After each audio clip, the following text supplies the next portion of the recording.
What if the very thing stopping you from falling asleep is the fact that you're trying to think your way into it? You've done everything right. Lights off, devices down, big day tomorrow. But your mind, it's running simulations, planning, rehearsing, replaying. And here's the truth. For high performers, the sharper the mind, the harder it is to switch off. Welcome back to the Winning Edge Coach podcast. I'm your host, Kev Oakley, and this is where we break down the tools, tactics, and strategies that build a stronger, more resilient mindset so you can perform at your best when it matters most.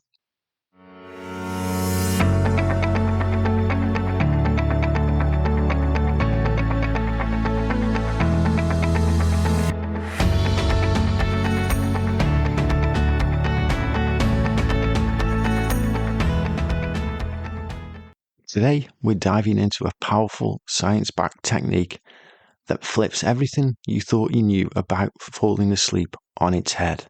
It's called cognitive shuffling. And if you've ever struggled to fall asleep before a big event, this could be a game changer. Quick note before we begin. This episode is for educational purposes only.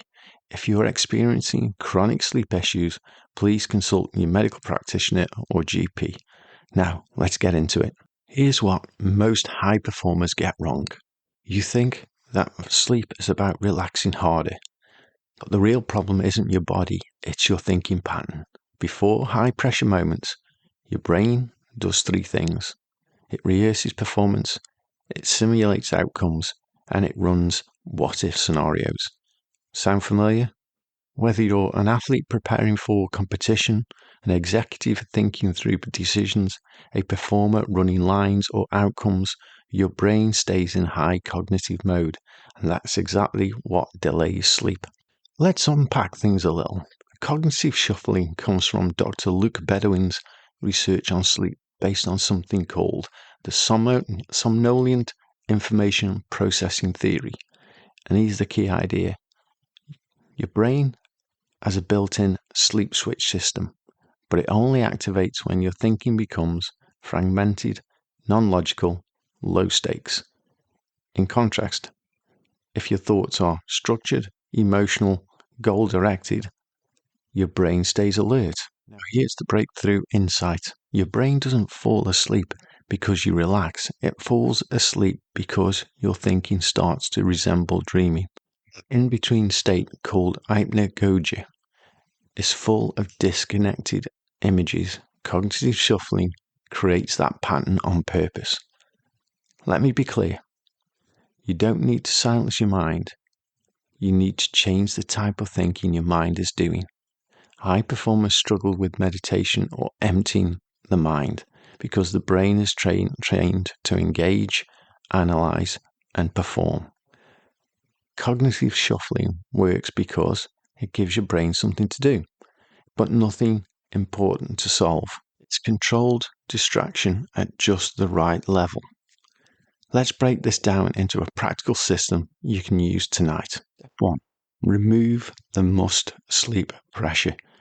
Before anything else, you need to drop this thought, I need to fall asleep now, because performance pressure about sleep creates more activation. Instead, shift to, I'm just going to occupy my mind gently. This reduces cognitive tension immediately. Step 2. The seed word method. Pick a neutral word. Examples, forest, planet, bedtime. Avoid emotional or repetitive words. Now, take the first letter. Let's say you've chosen the word forest. That is the letter F. Step 3 is the core technique of cognitive shuffling. It's called serial diverse imaging. You now generate random, unrelated images from that letter. So, for the letter F, think of a frog, fire truck, feather. Here's the key. Visualize each image for 5 to 10 seconds. Keep it simple and neutral. Do not connect them into a story. This is the critical bit. No narrative, no thinking loop. Step 4 is the constant switching phase. Once you run out of words for a letter, move to the next letter. So from F to O to R, then on to E, then S, then T. Each time, new images, no storytelling, stay random. This keeps your brain in a light, drifting state. Step 5, drift and restart phase. Your mind will wander. That's not failure. That's the process working. When it does, gently come back to the current letter, continue with the new images. Over time, those images get more fragmented. That's your brain entering sleep mode. Now, let's look at real-world applications. Let's make it real. Athletes, night before competition, your brain is running plays or rehearsing your event. Instead of reviewing strategy again, switch to cognitive shuffling. Why? Because replaying performance signals stay alert. Shuffling signals say safe to sleep.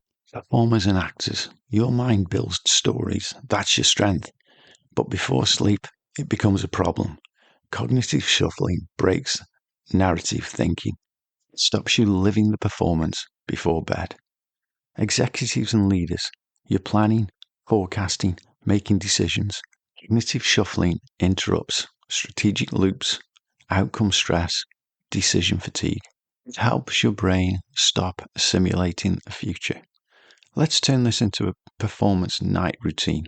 So here's a simple structure you can use. The first stage of the routine is to wind down. 30 to 60 minutes before bed, no screens, reduce stimulation. Second stage of the routine is optional, but useful if you need it. Write thoughts down, externalize your thinking. The third stage is in bed, start cognitive shuffling. Fourth stage, if you're still awake after 15 minutes, continue shuffling. Do not switch back to planning. Let's get realistic. Cognitive shuffling has its strengths and limitations. Cognitive shuffling is powerful, but it's not magic. It's best for overthinking, pre-performance anxiety, mental hyperactivity. It's less effective if you're dealing with physical discomfort, severe or clinical insomnia. Importantly, the research is still emerging. There are promising results, but not yet large-scale clinical trials. Here's the key takeaway. Sleep isn't something you force. It's something you allow. Fastest way to allow it is to stop thinking in ways that keep you awake.